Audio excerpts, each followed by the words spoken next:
I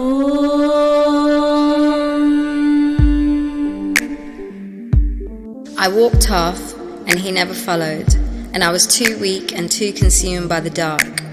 All the darkness followed me. I grabbed every tree, pulling myself, knowing he no longer loved me, but the message of the lyrebird was still resonating in me. I was at the bottom of the steps, completely consumed. The thought in my head was obsession, jealousy, hate, envy, princess envy, everything I fought to leave behind when I ran away from the prince to the monastery came to haunt me. Wealth, money, status, ego, banter, boasting, capitalism, state oppression, there it was in my backyard. There it was, taking my love like quicksand. He disappeared like Palestinian land. I took a step, climbing slowly. The dense air in the trees were filled with despair. I saw the prince there, his soldiers arriving for the party. The last look at what I was leaving. Everyone there made it by thieving, everything heaving, nothing was healing. Everyone I thought was good, believers, warriors, were all there wheeling and dealing.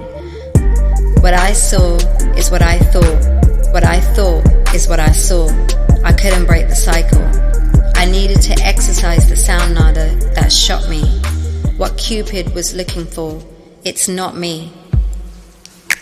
The rain and the sun were fighting, and the sky had no weather.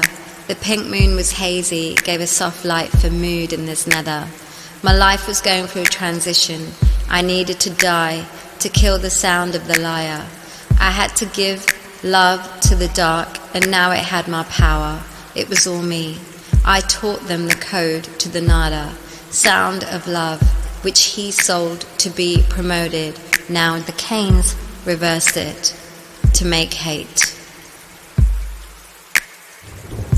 The monarchy had built itself a position between the Canes and the Arakan warriors. The prince and the men enjoyed a palace party of elegant debauchery. Everybody was there, where the heads of the woods joined to bring the finest of the wild warrior beasts. To be controlled, they wear a chip that sedated them. These men and women have already heard the whisper sounds that keeps them animal. The prince laughs. Which man or animal wouldn't want that power? But these are our warriors. Warriors have their own axis that travels between God and demon. Look at our collection of the finest warriors in the land, capable of governing the world from these woods. From these castles across the worlds in all cities, we are no longer trading land. We trade on the axis of belief. I managed to climb up the bed and passed out. I passed the nights that followed in the monastery with the lights out. He never came, I never saw the sun. It rained every day and I cried. Cities began to flood, and events on the news were unbearable. The turning of the world into dark was untraceable. People still don't realize. I would walk to the next village to get food, and I'd see women of good nature falling for the fake culture. All the women falling by the standards set by the Canes and their new world order.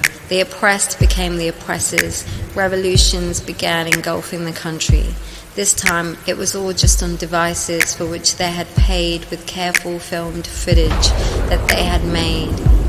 They were like flash floods of movements, which would result in more women just selling more products, more cars, more hair shampoo, more soft drinks, more clothes, more sex, more things that promoted Queen for nothing. She became a trillionaire in just 1 year, and she was awarded the Hollywood star for being the queen of everything. The Arakanes kept the special ones rewarded, so the rich stayed richer. The rest of the land fell into total poverty. But technology was so shiny, they couldn't see the problems around them. Everyone opposing the system was threatened with death. Death wasn't simply slaughter, it was having zero access to money. The killings in the square were becoming frequent, for it had turned into entertainment, beamed across the world simultaneously on gadgets. They started to make the sets more and more elaborate, fireworks and choreographed dancing all around, while people were getting executed and killed. People were looking to hunt, and the thirst is real was the slogan. You were killed for not having the standard of beauty, standard of wealth, and the standard of social media. What I saw is what happened, and what happened is what I saw. Eventually, I found no words to describe the world. I stopped seeing it through thoughts. I stopped thinking words. I wanted silence. I wanted to think beauty, shiny, fluffy world, to reverse everything, for gods to come and save me. But even those thoughts, I felt trapped, like I felt pity for my ability. I only wanted God because I was living in a nightmare, where I'd lost every soul into this fanfare.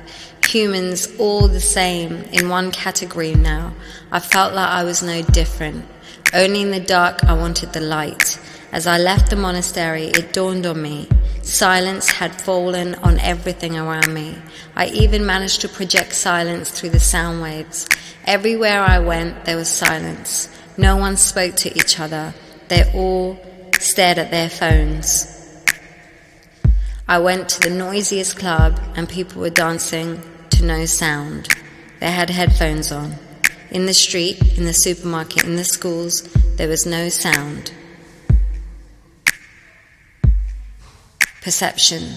Things were perfect, but in their heart, the society mimicked the king and queen. Love for power grew stronger, and in their life, power of love was no longer. The monastery began to dilapidate, and there was damps and leaks and overgrown trees. Nature began to die. When we parted and our love died, everything in the world changed. It was hard to tell whether it was for the better, but the two lands from where he and I came from parted, crashing my land into unforeseeable future of poverty and hardship economically.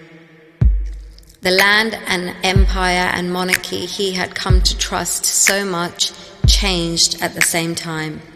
A revolution took place that no one had predicted, throwing the ruling kings and queens into exile. No one could predict such actions that took place within such a short space of time. Time was like a spring, getting tighter and tighter. Events were getting faster and faster.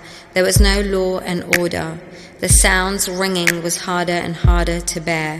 Pollution and the sound in air started to destroy everyone, everywhere.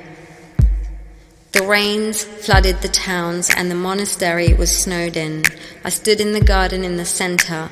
It was me. I carried the sound of love, but I loved the things I should hate. I empowered the beast, and now it's too late. I decided to set the love Nada free, and hopefully the sound can choose a better circumstance than me. In the garden, I made a circle of swords to command with a word. I stood in the center. It was watched by the birds. Blades pointed at my throat, ready to set love free. The sky stirred, and the sound waves I heard was polluted. The real and what's machine was blurred.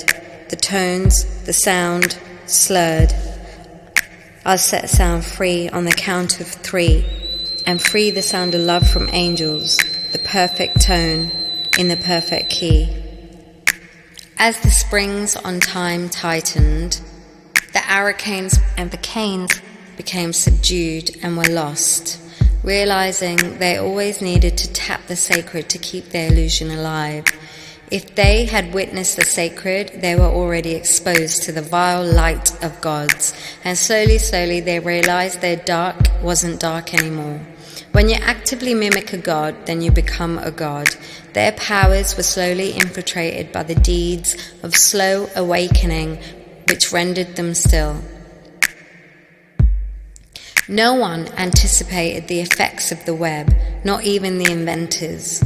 The gods, even though they learnt the computer, all they did was stabilize the shrinking god colonies. This isn't the answer.